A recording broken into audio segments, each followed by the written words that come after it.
Queridos hermanos y amigos, hoy estamos con ustedes una vez más para compartir el estudio de la palabra de Dios, que es la Santa Biblia, donde encontramos una carta de amor para todos los seres humanos. No importa quién tú seas, esta es una carta de amor que Dios envía para cada uno de los seres humanos que existen en este planeta Tierra. Hoy estaremos compartiendo el estudio de la palabra de Dios por medio de la escuela sabática, como siempre lo hemos hecho, que lleva por título El amor de Dios y su justicia. Estas son 13 estudios o una serie de 13 estudios que hemos estado compartiendo con ustedes. Hoy estaré compartiendo con ustedes la lección o la serie número 11, que lleva por título ¿qué más debí haber hecho o qué más debo hacer? Se pregunta o nos pregunta Dios a nosotros. ¿Qué más pude hacer en favor de la humanidad? En este caso, la historia nos cuenta acerca de este título del pueblo de Israel, que fue escogido por Dios. ¿Qué más debió haber hecho Dios por su pueblo? Pero en este tema que nosotros estamos compartiendo acerca de entender el amor de Dios y su justicia, tenemos un punto o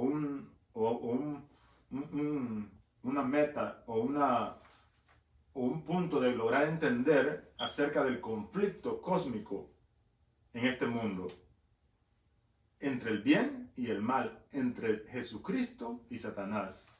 Hoy estaremos aprendiendo acerca de qué más pudo haber hecho Dios en favor de nosotros. Veamos qué nos dice el versículo de memoria del día sábado. Le dijo entonces Pilato luego, ¿eres tú rey? Respondió Jesús, tú dices que soy rey. Yo para esto he nacido y para esto he venido al mundo, para dar testimonio de la verdad. Todo aquel que es de la verdad, oye mi voz.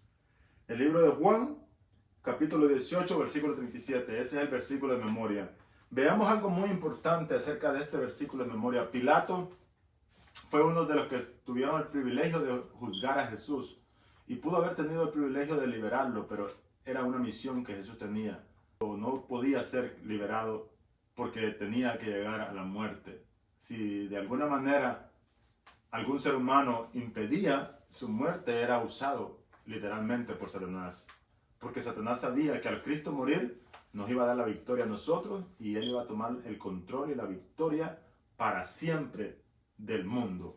Y él iba a ser el rey de reyes. Él era el rey de reyes, pero en el conflicto cósmico tenía que pasar eso, que tenía que pasar la muerte de Jesús en la cruz para poder liberar a la raza humana de la esclavitud del pecado y quitarle el privilegio a Satanás de representar al mundo, como aprendimos en la lección pasada, donde Satanás se presentaba en las reuniones del cielo representando la tierra.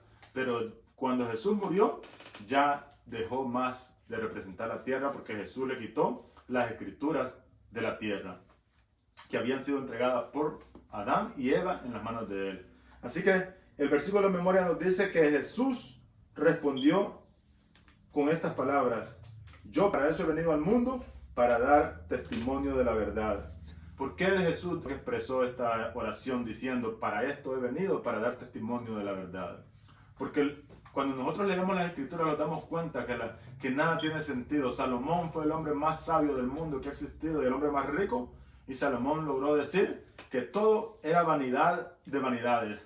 Cualquier cosa que tú puedas lograr, tus riquezas, tus posesiones, cualquier cosa que tú puedas lograr en este mundo es vanidad de vanidades, porque nada tiene sentido si tú no has logrado el conocimiento al máximo acerca de la verdad, que es Jesucristo. Jesucristo mismo, Dios mismo, Él es la verdad. Él es la verdad, y conocer la verdad tiene que ver con conocer la vida de Jesús aquí en la tierra, conocer acerca del conflicto cósmico que se vive aquí en la tierra. Que nosotros queramos o no queramos, estamos en medio del conflicto y somos el blanco. Ya hemos hablado de eso en otras lecciones, no vamos a tocar eso. Así que Jesús le contesta, para esto he nacido y para esto he venido al mundo, para dar testimonio de la verdad. Y todo aquel que es de la verdad, oye mi voz, le dijo Jesús a Pilato. Así que, queridos hermanos, debemos llegar al conocimiento de la verdad de Cristo Jesús, la verdad que Cristo murió por nosotros, la verdad que Cristo nos salvó, La verdad que solamente por la justicia de Cristo es que vamos a alcanzar misericordia. Ninguno de nosotros o ninguna persona en el mundo alcanzará misericordia por sus propias obras. Todos llegaremos finalmente a los cielos por medio de la justicia de Cristo. La única cosa que nos permite entrar es la fe que Dios nos da para creer y aceptar la muerte de Jesús en nuestro lugar. Veamos qué nos dice el escritor acerca de esto. El escritor nos cuenta una historia acerca del conflicto entre el bien y el mal y la vinculiza con una historia de un joven que se llamaba Dennis. Mejor dicho, un niño que se llamaba Dennis, que perdió a sus padres cuando era muy pequeño de una manera bien trágica, ya que el rey de aquella provincia en aquellos tiempos, dice la historia que mandó a traer a sus padres porque sus padres habían sido infectados por una epidemia la cual era contagiosa. Entonces, cuando el rey se dio cuenta, los mandó a capturar y los metió a un lugar aislado, como pasamos la experiencia nosotros para el COVID-19, que tuvimos que estar aislados, y algunas personas eran aisladas en los hospitales y todos tuvimos que estar aislados en este planeta Tierra. Así que algo así estaba pasando en aquellos días de la historia de Dennis, y Dennis tuvo que crecer sin sus padres. Cuando él creció con una familia que lo adoptó y tenía un odio en contra del rey, porque por culpa del rey, él sabía que el rey había mandado a traer a sus padres y él creía que él estaba molesto con el rey porque creía, y era cierto que el rey los había mandado a traer, pero por cuestiones de salud. Cuando Dennis creció e investigó por qué el rey había mandado a traer a sus padres, se dio cuenta que el rey había actuado de una manera de buena conciencia para no contagiar a las otras comunidades de su pueblo. Así que Dennis logró entender que el rey había actuado de buena obra y en buenas acciones. Así que finalmente Dennis cambió su pensamiento hacia el rey y logró perdonarlo, y ya no tenía ese pensamiento que tenía de odio antes de haber conocido la verdad acerca del rey y cómo el rey había actuado. Asimismo, nosotros los seres humanos podemos vincular, o miles de seres humanos podrían estar actuando de la misma manera que Dennis estaba actuando, creyendo de que Dios es un Dios malo, es un Dios arbitrario, que Dios es un Dios malo, exactamente las mismas calumnias que Satanás levantó en contra del carácter de Dios. Veamos qué nos dice la historia para leer más o menos lo que el escritor nos dice. Hoy muchas personas ven a Dios como Dennis veía al rey. El mal que han presenciado o experimentado los lleva a odiar a Dios o a negar su existencia. ¿Dónde está Dios cuando hay sufrimiento? Si Dios es bueno, ¿por qué existe el mal?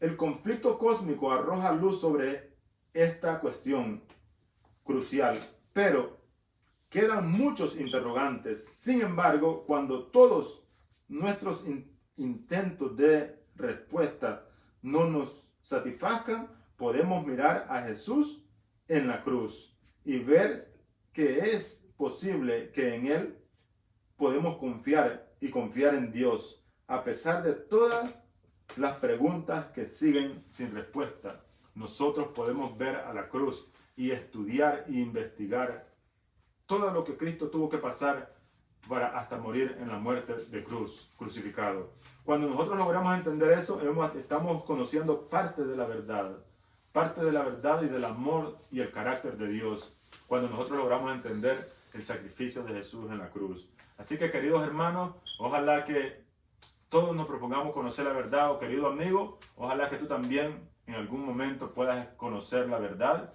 Y dice la palabra de Dios: conoceréis la verdad y la verdad os hará libre. Pasemos al día domingo. Lleva por título Cristo el vencedor. Como estábamos hablando, solamente en Cristo es que logramos ser vencedores, aceptando la muerte de Jesús en nuestro lugar.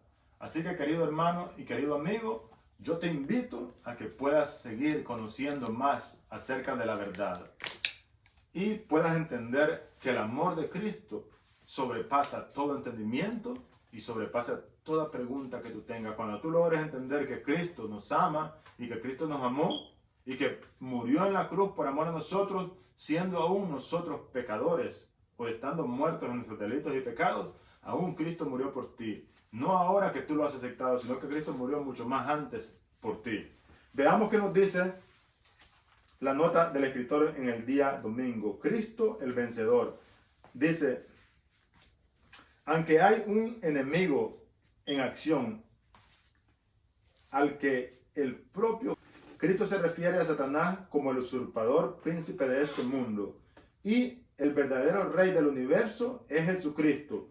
Jesús vence por nosotros y en él podemos obtener la victoria, incluso en medio de las dificultades y sufrimientos. De hecho, la obra de Cristo contrarresta el enemigo en todo momento. No importa por lo que tú estés pasando, la obra de Cristo en la cruz y la obra de Cristo en vida, cuando Él estuvo acá, contrarresta todo lo que tenga que ver con Satanás en todo momento. En todo momento lo derrota y contrarresta. Así que cuando tú estés pasando por alguna enfermedad, acércate y clama a Jesús, que Él responderá. Cuando tú estés pasando por alguna enfermedad, por alguna dificultad, cualquiera sea tu situación, ten confianza y clama. Expon tu caso en las manos de Cristo Jesús y Él orará a favor tuyo. Dice, hemos visto que la Escritura describe al diablo en tres aspectos que vamos a ver. El primero, el engañador del mundo entero, desde el principio. Así lo describe la Biblia a Satanás, el engañador del mundo entero desde el principio. En segunda parte, ¿cómo lo describe la Biblia a Satanás? El calumniador y acusador de Dios y de su pueblo en el cielo. Y en tercer lugar, dice el gobernante usurpador de este mundo. Así lo describe la Santa Escritura al diablo, como usurpador, como engañador y como calumniador de este mundo y de Dios y de las criaturas celestiales y de nosotros mismos, criaturas terrenales. Dice la pregunta, ¿qué nos dice este texto acerca de la obra de Cristo para contrarrestar los engaños del enemigo? ¿Qué significa el hecho de que Jesús es rey? Y esto nos lleva al versículo de memoria que lleva por título acerca de la pregunta que le hizo el rey Pilato. Dice, ¿eres tú rey? Respondió Jesús, tú dices que soy rey. Yo para esto he nacido y para esto he venido al mundo, para dar testimonio de la verdad. Todo el que es de la verdad, oye mi voz, dijo Jesús. Así que veamos entonces cómo nosotros podemos entender este versículo. Jesús había venido al mundo para dar testimonio de la verdad, para dar testimonio de Él mismo, para dar testimonio de las obras de Dios por medio de Jesús, para dar testimonio del carácter de Dios. Así que la mayor revelación que nosotros tenemos del carácter de Dios es la vida de Jesús aquí en la tierra. Y más allá de eso, la muerte de Jesús, ya que la Biblia nos confirma que Jesús cargó todos nuestros delitos, todos nuestros pecados, todos nuestros sufrimientos y cargó nuestras maldiciones y todas nuestras enfermedades. Así que Jesús es la solución para todo problema en este mundo. Cuando tú estés pasando por alguna dificultad, clama a Jesús, expon tu caso sobre las manos de Jesús, que Jesús obrará a favor tuyo. Solamente tienes que creer y actuar con un corazón sincero, creyendo que Dios es el Rey de Reyes y el Creador y Hacedor de todas las cosas. Veamos qué nos dice la nota. Aunque las Escrituras enseñan que Satanás es el archiengañador, calumniador y acusador y usurpador, gobernante de este mundo, también enseñan que Jesús venció a Satanás en todos los sentidos.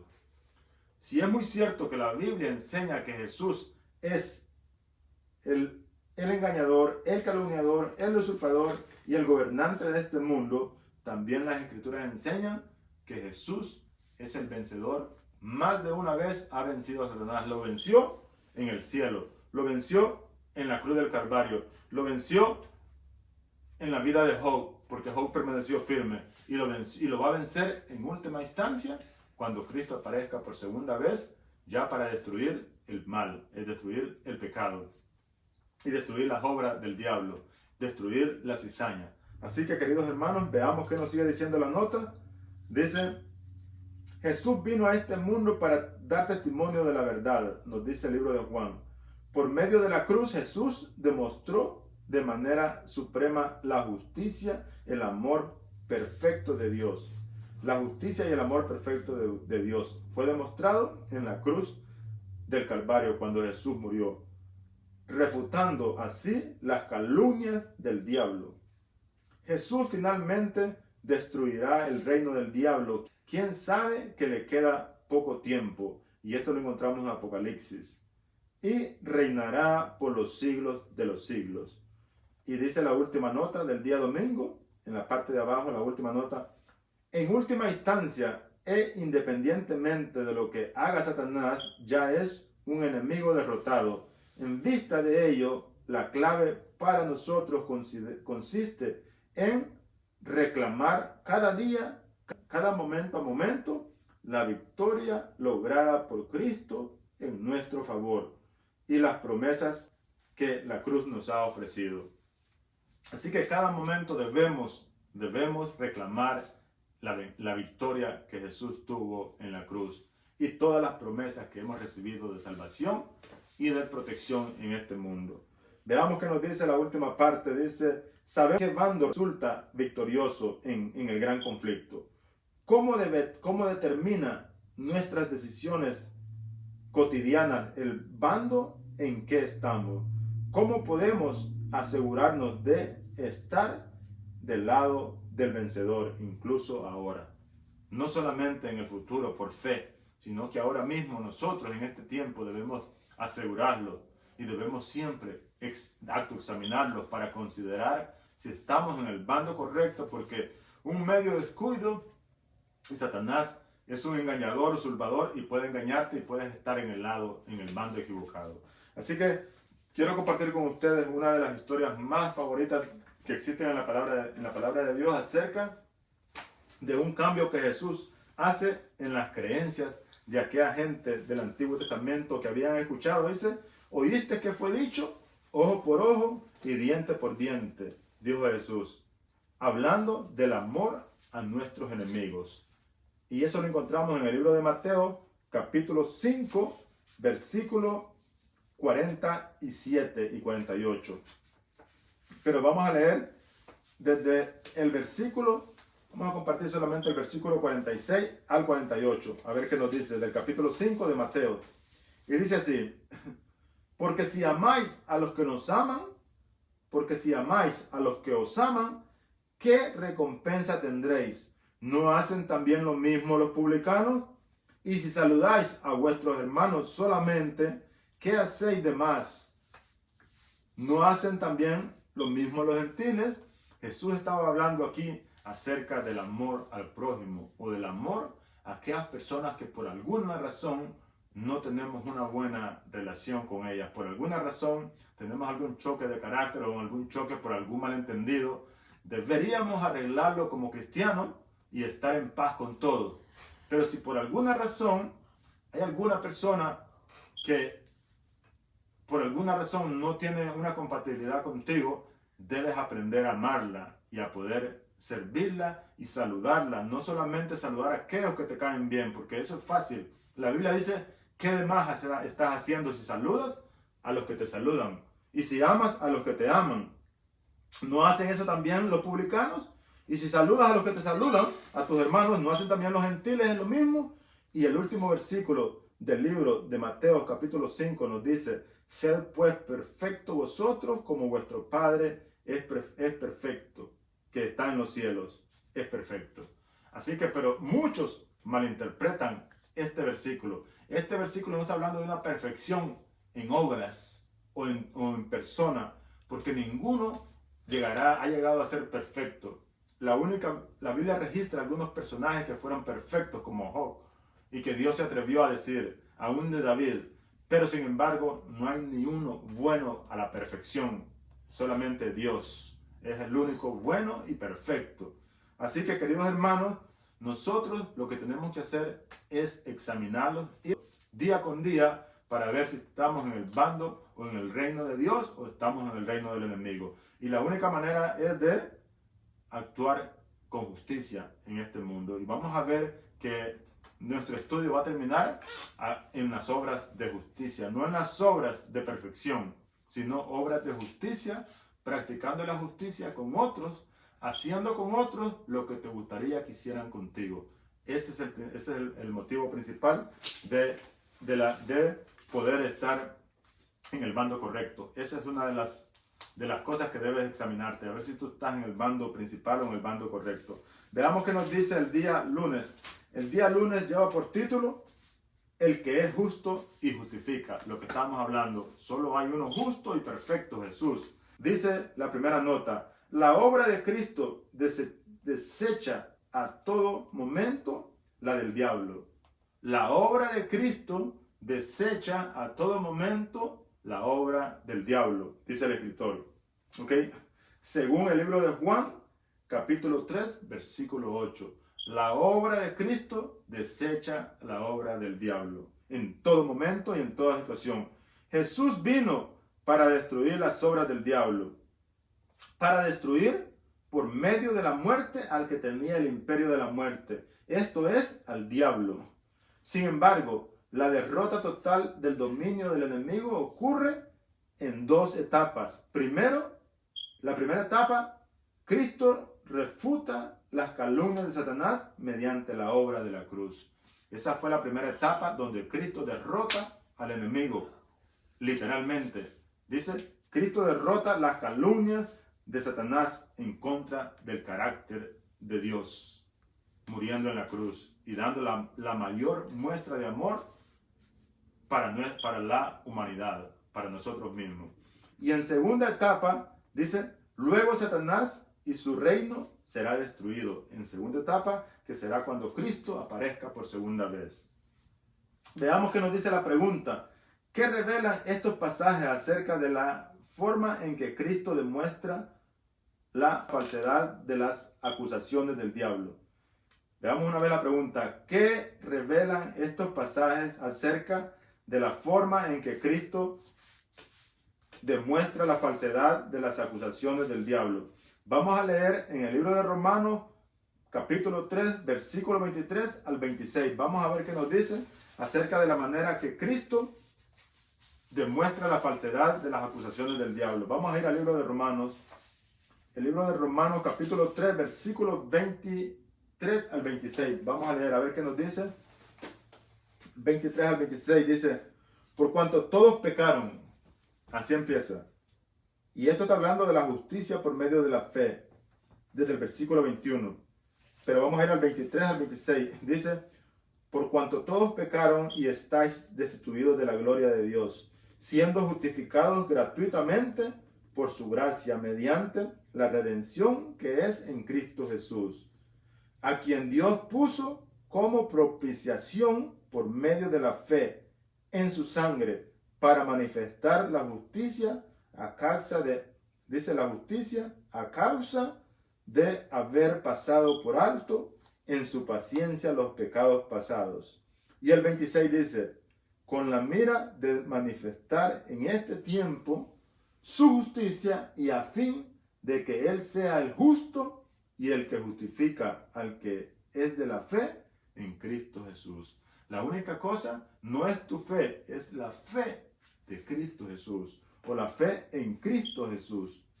Dice la fe que es de la fe de Jesús. O sea, no es tu propia fe, sino que la fe de Cristo Jesús tiene que estar en ti. Esa misma fe y creer que Jesús es el justo y el que justifica, así como se titula el día domingo. Dice, todos estamos destituidos de la gloria de Dios. Somos justificados mediante la fe por gracia. Jesús pasó por alto los pecados pasados de todos los seres humanos que habían ocurrido antes de su muerte. Y en la cruz se consumió todos los pecados pasados y los pecados futuros, también de aquellos que reconocen y se aferran a la fe en Jesús. ¿Ok? Dice la nota, una nota que sigue en medio de las dos preguntas. Dice, como hemos visto, el enemigo afirma que Dios no es plenamente justo y amoroso. Sin embargo, Dios proveyó en la persona de Cristo la máxima manifestación de la justicia y el amor divino. Y lo hizo por medio de la cruz, muriendo en la cruz. Después de la muerte de Jesús, Satanás vio que su disfraz le había sido arrancado. Su administración quedaba desenmascarada delante de los ángeles que no habían caído. O sea, en ese momento, cuando Cristo muere, su administración y su máscara fue quitada delante de los seres angelicales que estaban en el cielo, que no habían caído y que tenían una mínima duda acerca del carácter de Dios. Eso fue erradicada del cielo. Ahora, Cristo viene a erradicar la mínima duda que haga en nosotros acerca del carácter de Dios y a destruir a Satanás y a quitarle, a desarraigarlo totalmente. Y también dice, lo desenmascaró delante del universo celestial.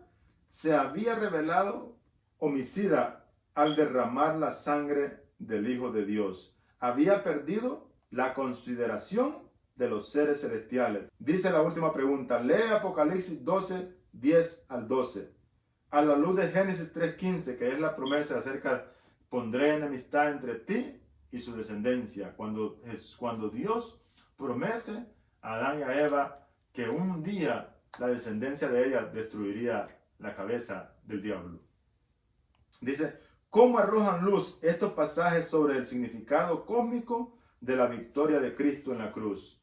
Ya nosotros podemos entender que estaba profetizado que Cristo iba a recibir una herida en el carcañal, pero que él aplastaría la cabeza del diablo.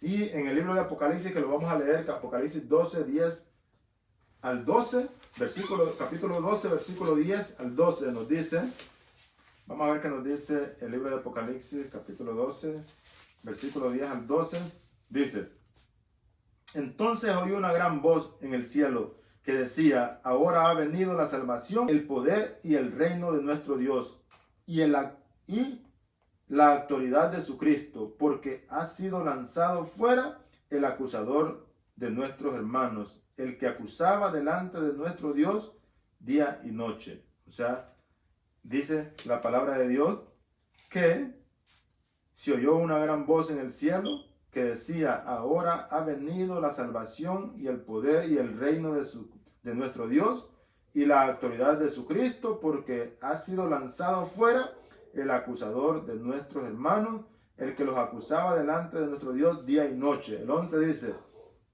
y ellos le han vencido por medio de la sangre del Cordero y de la palabra del testimonio de ellos. Y menospreciaron sus vidas hasta la muerte, por lo cual alegraos cielos y los que están en ellos.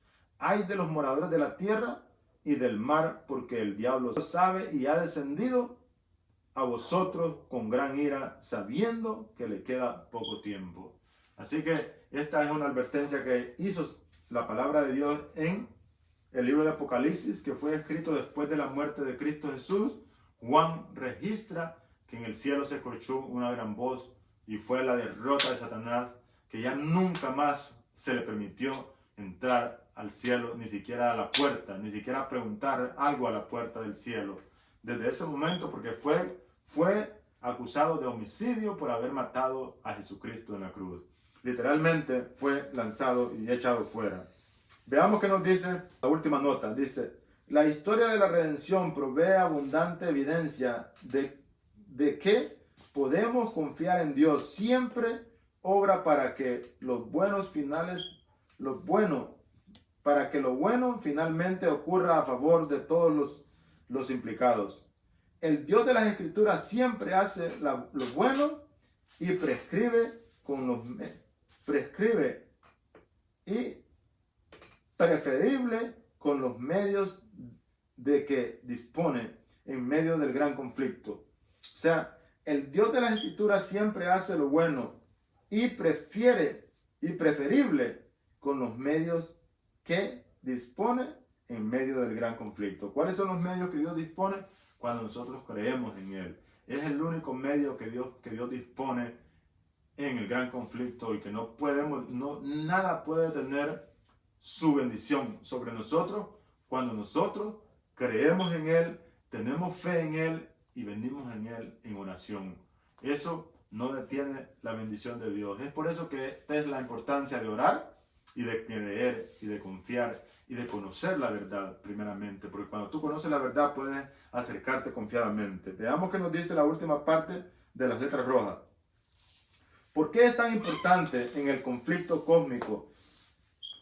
¿Por qué es tan importante que el conflicto cósmico se demuestre entre Dios? Caracteriza por justicia y amor. Cuando reflexionas acerca de la cruz y de todas las obras de Dios en el plan de redención, ¿cómo te ayudan las obras de Dios a confiar en su amor, incluso en medio de dificultades o sufrimiento? Y reflexionas en la verdad y reflexionas en la vida de Cristo y en todas las obras de acerca de la historia de la redención que Dios ha tenido que pasar para lograr reivindicar su carácter y restaurar la raza humana, que lo logrará en el último tiempo, en el fin del mundo, cuando Cristo venga, restaurará la raza humana y destruirá la cizaña, destruirá las obras del diablo. Así que, querido hermano, yo te invito a que confíes en las obras de Cristo Jesús y en su justicia y en su amor, ya que es la única que nos queda. Si nosotros no aceptamos esa que Dios nos ofrece, esas obras de amor y esa fe en Jesús que nos da la entrada y nos permite vivir una vida mejor en este mundo, no tenemos otra opción. Así que pasemos al día martes, a ver qué nos dice. Si lleva por título El Cántico de mi amado. ¿Sí? Así que el Cántico de mi amado, aquí vamos a entrar a una de las parábolas que se encuentran en el libro de Isaías. Isaías capítulo 5, versículo 1 al 4, y dice: el Cántico de mi amado. Dios ha manifestado asombrosamente su amor y su justicia en medio del conflicto cósmico. Sin embargo, algunos podrían preguntarse, ¿debería Dios haber hecho más de lo que hizo para prevenir o eliminar el mal? Como hemos visto, el trasfondo del conflicto cósmico muestra el respeto de Dios por el libre albedrío, necesario para que pudiera existir una relación de amor perfecta entre Él y la humanidad. Además, Dios se ciñó a ciertas limitaciones morales o reglas de enfrentamiento en el concepto de una disputa cósmica acerca de su carácter, algo que solo puede resolverse mediante la demostración de su amor. Dios estaba atado a unas calumnias, las cuales no podía refutar por ninguna manera más que por su amor. Y eso es lo que hizo en la cruz del Calvario y en todas las obras que Él ha hecho por redención. Ahora mismo nosotros mismos no podríamos comprender, al igual que Denis no comprendía por qué el rey había llevado a sus padres cautivos, hasta que creció y pudo entender que el rey lo hizo por evitar el contagio en todo su reino, y Denis pudo tener una perspectiva diferente y dejó de odiar al rey. Asimismo, nosotros un día, cuando Cristo venga, podamos entender que Dios hizo todo lo que tenía que hacer por amor a nosotros. Si nosotros sufrimos en este mundo, es por decisión propia o porque estamos en este mundo en el cual es inevitable sufrir. Pero sin embargo, podemos tener paz y tranquilidad en medio de dificultades y sufrimiento. Veamos qué nos dice la pregunta en el día martes. Y vamos a buscar el libro de Isaías, capítulo 5, versículo 1 al 4. La pregunta nos dice: ¿quién habla en estos versículos? ¿De quién habla Isaías? ¿A quién representa la viña y el viñador? ¿Qué significan las acciones del viñador en favor de la viña? ¿Cuál es el resultado? El libro de Isaías, vamos a ver qué nos dice el libro de Isaías. Vamos a leer estos versículos. Vamos a ver si lo logramos leer. Isaías, capítulo 5, versículo 1 al 4, dice: ahora cantaré por mi amado el cantar de mi amado a su viña. Tenía mi amado una viña en una ladera fértil. La había cercado y despedregado y plantado de vides escogidas. Había edificado en medio de ella una torre y hecho también en ella un lagar y esperaba que diese uvas y dio uvas silvestres. Ahora pues, vecinos de Jerusalén y varones de Judea, juzgad ahora entre mí y mi viña.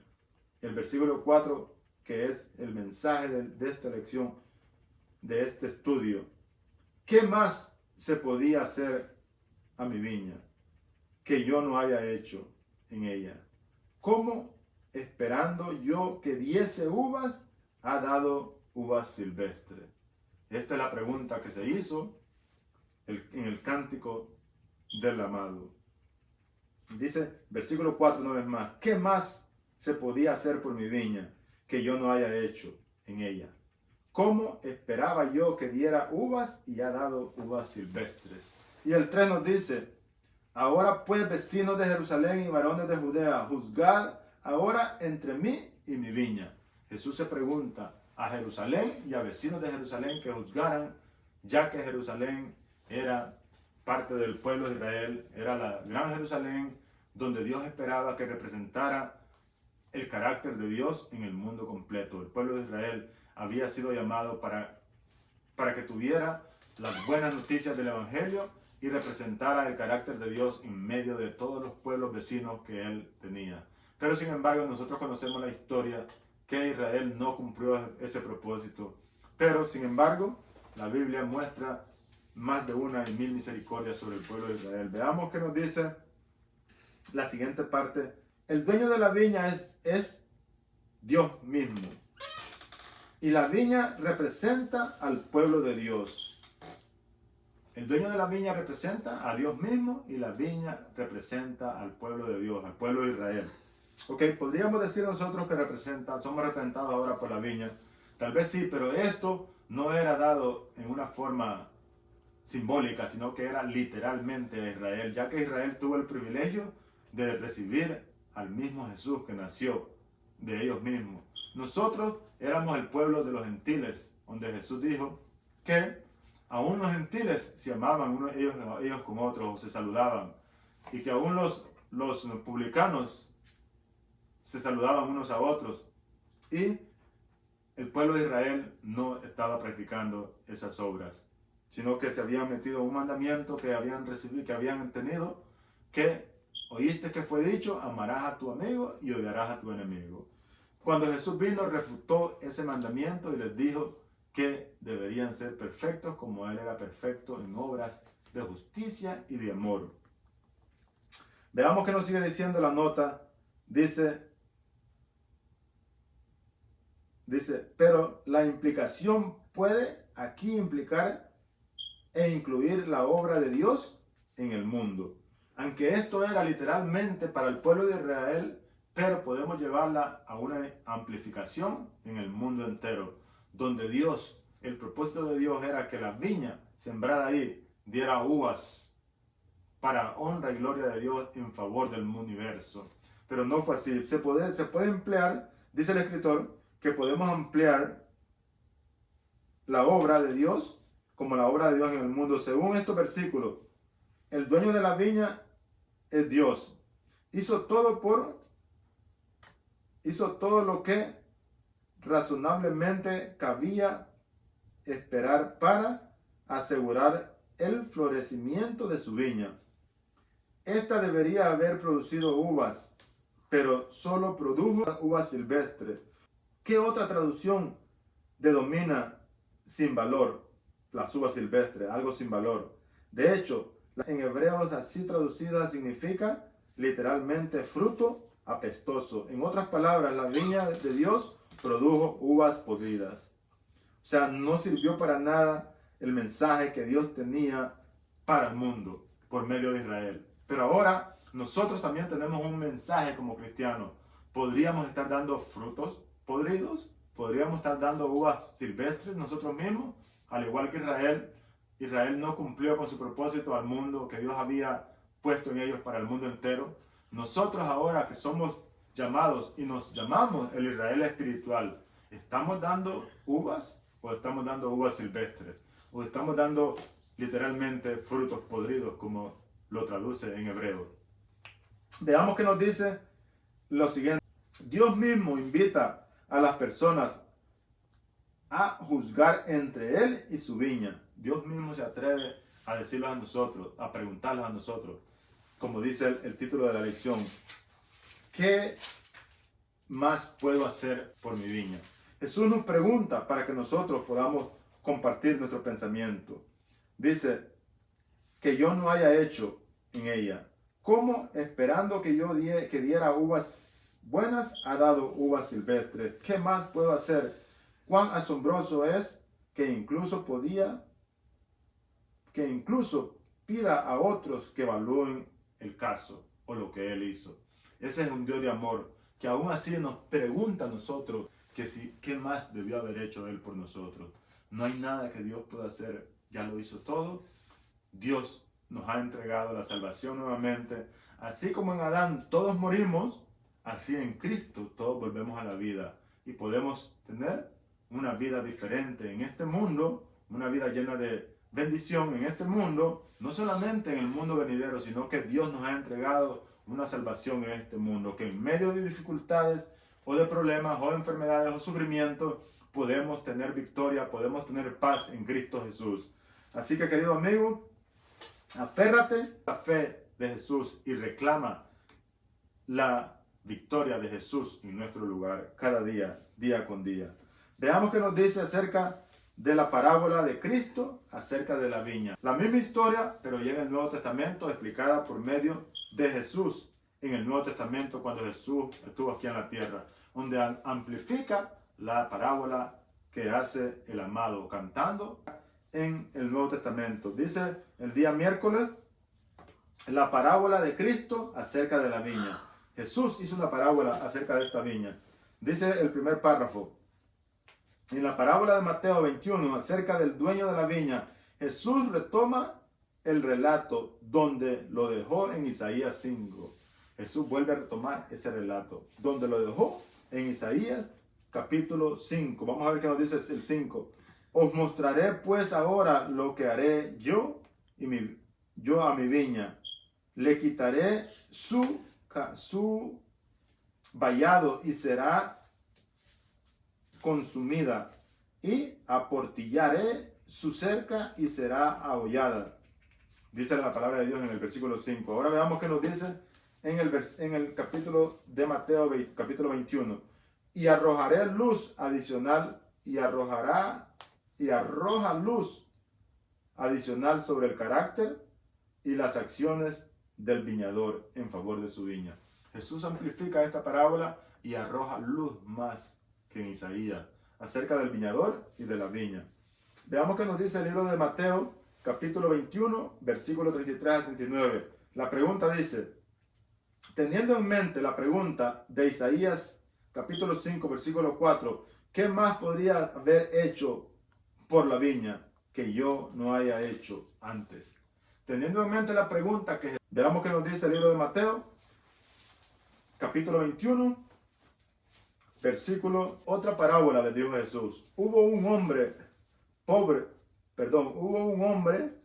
padre de familia, el cual plantó una viña, la cercó de vallado, cavó en ella un lagar, edificó una torre y la arrendó a unos labradores y se fue lejos.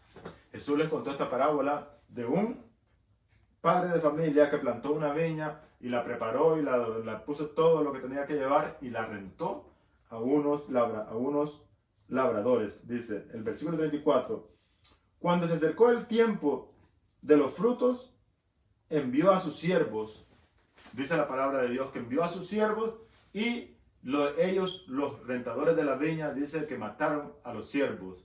Después envió a otros siervos y también los mataron, dice la historia. Después envió al hijo del viñador, que era a Jesucristo.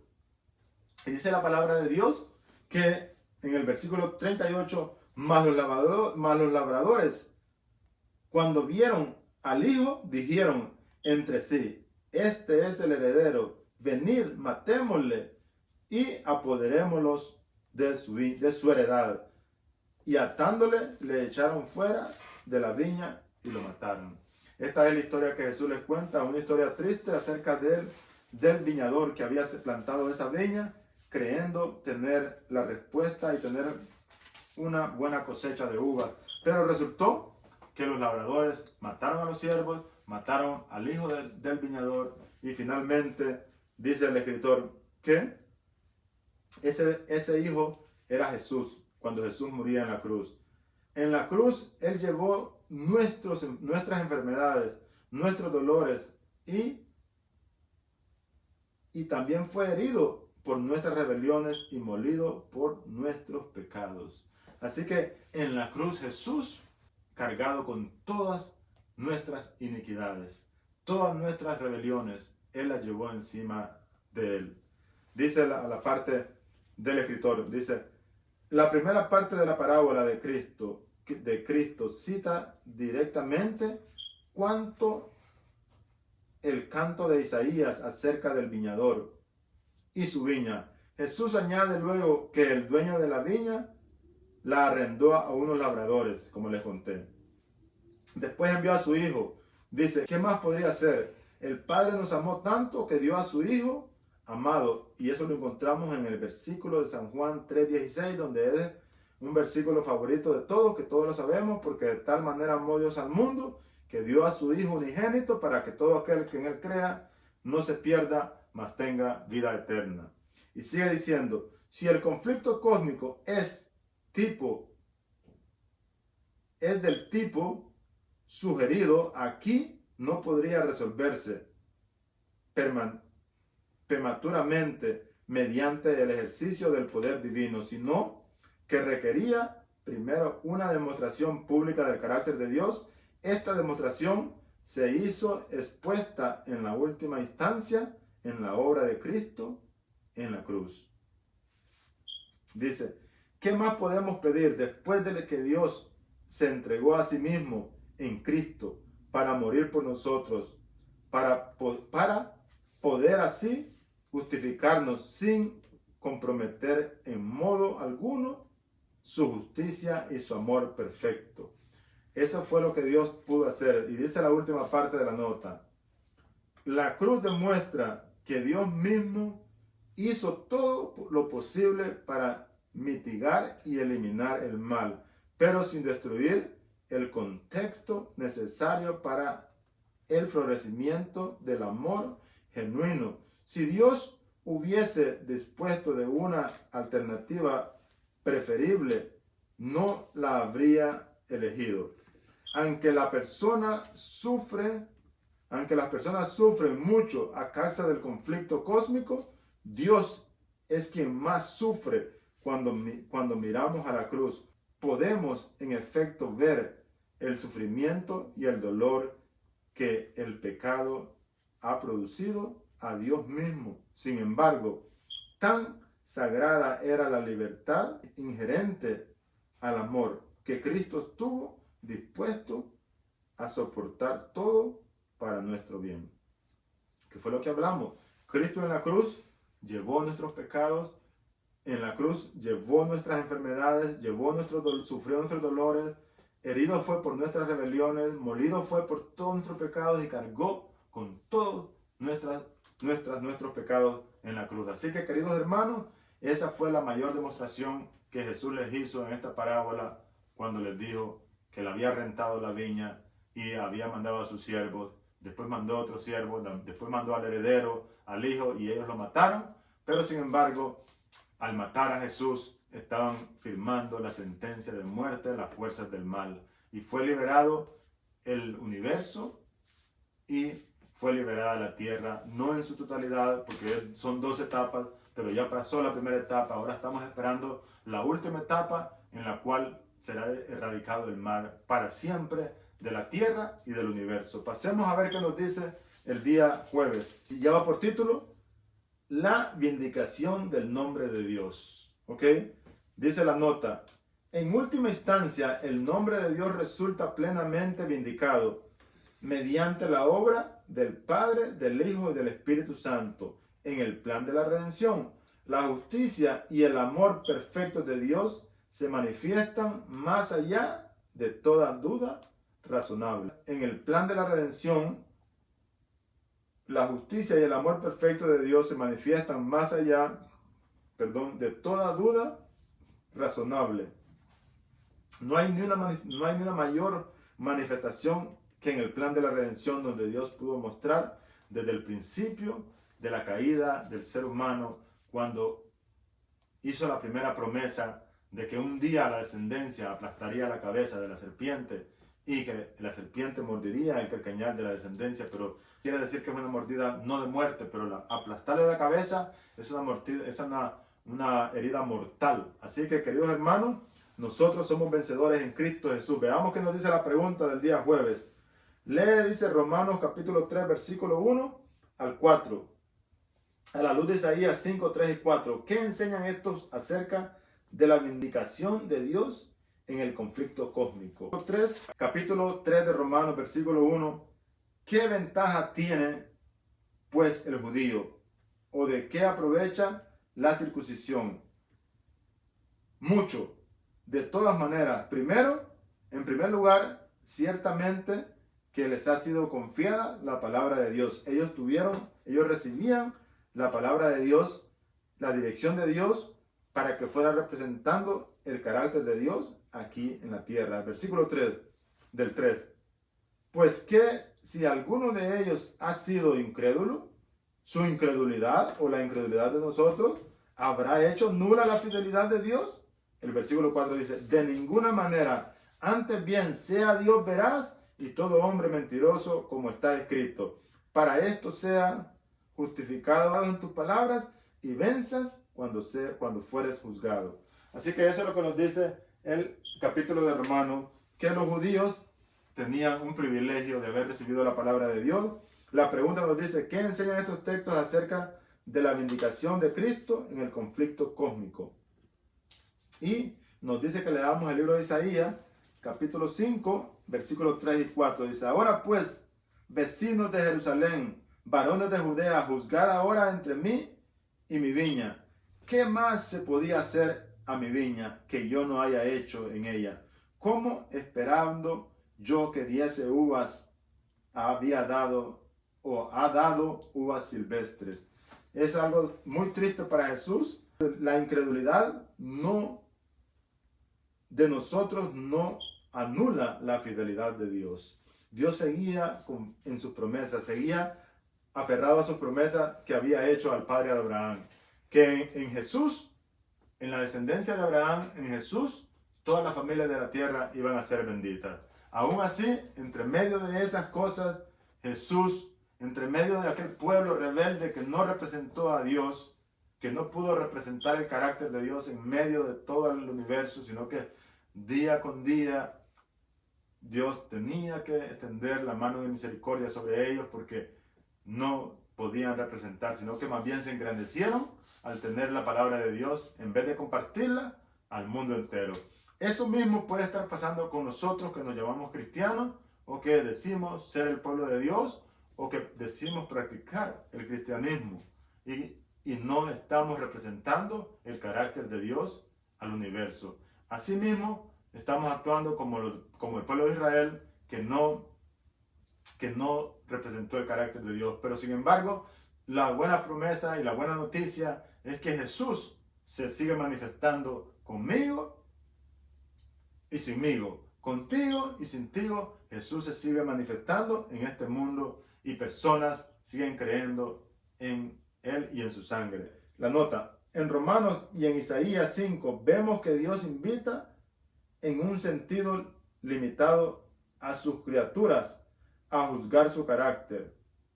Aunque no tengamos derecho ni estemos en posición de hacerlo, al final, cuando todos los libros sean abiertos, veremos la evidencia de que Dios es perfecto, justo y recto y Él quedará vindicado ante toda la creación inteligente. Veamos qué nos dice el libro de Apocalipsis capítulo 15, versículo 3. Vamos a leer qué nos dice. La pregunta nos dice, ¿qué enseñan estos pasajes sobre la vindicación final del nombre de Dios? sea, finalmente el nombre de Dios ha sido vindicado siempre, siempre, porque siempre Dios tiene la victoria, porque desde el principio en el cielo Satanás fue derrotado, fue derrumbado, fue derrotado en cierta manera, fue derrotado en la vida de Job, fue derrotado cuando Cristo vino, y finalmente vamos a ver cómo va a ser vindicado el nombre de Dios delante del universo y delante de todos los seres humanos del planeta Tierra. Veamos qué nos dice el libro de Apocalipsis, capítulo 15, versículo 3. ¿Qué nos enseñan estos pasajes sobre la vindicación final del nombre de Dios? Vamos a ir al libro de Apocalipsis, capítulo 15, versículo 3. Dice: y cantan un cántico de Moisés, siervo de Dios, el cántico del Cordero, diciendo: grandes, maravillosas son tus obras, Señor Dios Todopoderoso. Justos y verdaderos son todos tus caminos, Rey de los santos. Así dice el capítulo 15, versículo 3. Veamos qué nos dice. En el capítulo 19, versículo 1 al 6, dice, vamos a leerlo. Después de esto oí una gran voz de gran multitud en el cielo que decían: aleluya, la salvación y la honra y la gloria y el poder son del Señor nuestro Dios, porque sus juicios son verdaderos y justos, pues ha juzgado a la gran ramera que ha corrompido la tierra con su fornicación y ha vengado la sangre de sus siervos de las manos de ella. Otra vez dijeron: aleluya, y el humo de ella sube por los siglos de los siglos. Y los 24 ancianos y los 4 seres vivientes se postraron en tierra y adoraron a Dios, que estaba sentado en el trono, y decían: amén, aleluya. Y salió del trono una gran voz que decía: alabad a nuestro Dios todos sus siervos y todos los que temen, así pequeños como grandes. Y el versículo 6 nos dice: y oí una voz de una gran multitud, como un estruendo de muchas aguas, y como la voz de grandes truenos, que decía: aleluya, porque el Señor nuestro Dios Todopoderoso reina. Y vamos a leer hasta el 7 y el 8. Dice el 7: gocémonos y alegrémonos y démosle la gloria, porque ha llegado las bodas del Cordero y de su esposa. Se ha preparado. Y el 8 dice, y quiero que pongan atención en este versículo 8, cómo termina esta parte de aquí, el versículo 8. Y a ella se le ha concedido que se vista de lino, ¿ok? A la novia, a ella se le ha concedido que se vista de lino, ¿ok? Que se vista de lino fino y limpio y resplandeciente, porque el lino fino es las acciones justas de los santos. Escuchen este versículo 8, no está en la lección, pero yo me pasé un poquito más. Escuchen lo que dice: y a ella se le ha concedido que se vista de lino fino, limpio, resplandeciente, porque el lino fino es las acciones justas de los santos. Aquí no dice que el lino fino representa las acciones de tu vida de perfección, sino que dice que representa las acciones justas que tú practicabas en contra de tu prójimo, en contra de tu amigo. Cada acción que nosotros cometemos y que no es justa y que estamos haciendo injusticia, está en contra del reino de Dios y no representa el lino fino y blanco y resplandeciente con el cual se vestirá la novia, la iglesia. Así que, queridos hermanos, todos sabemos que todos vamos a ser cubiertos con el manto de justicia de Cristo, que es el que nos va a cubrir, pero que finalmente dice la palabra de Dios que el lino blanco también representa las acciones justas de los santos. Practicar la justicia, ese es todo el deber del hombre. Practicar la justicia hacer contigo lo que te gustaría que hicieran contigo, hacer con los demás lo que te gustaría que hicieran contigo. En el juicio previo al advenimiento, Dios es vindicado ante el universo, que es el juicio antes del advenimiento de Jesús. En el juicio postrero al advenimiento de Jesús, dice, durante los cuales los redimidos juzgarán a los ángeles, Dios también será vindificado, ya que los redimidos habrán tenido la oportunidad de revisar los registros y ver por sí mismos porque Dios actuó como lo hizo, y que todas las decisiones de Dios fueron siempre perfectamente justas y amorosos. Todos tenemos muchas preguntas que necesitan respuesta. Antes de que todo termine, esas preguntas serán contestadas. Y finalmente dice la palabra de Dios en el libro de Filipenses, capítulo 2, versículo 10 y 11, dice, finalmente toda rodilla se doblará. Toda rodilla, toda lengua confesará que Jesús es el Señor. Así que, queridos hermanos, yo los dejo con esta promesa, con este texto bíblico de Filipenses, de capítulo 2, versículos 10 y 11, que dice, finalmente toda rodilla se doblará y toda lengua confesará que Jesús es el Señor. Y dice, todo esto es para vindicación del carácter de Dios. Aquí no dice que solo una parte, aquí no dice que solamente los santos confesarán que Jesús es el Señor, sino que dice, toda rodilla y toda lengua confesará que Jesús es el Señor, para gloria de Dios y para vindicación del carácter de Dios. Finalmente, todos los seres humanos estaremos en un coro diciendo que verdaderamente bueno es el Señor, y confesaremos que Jesús es el Señor. Así que yo espero que este mensaje sea para crecimiento de nosotros, que el Señor los bendiga,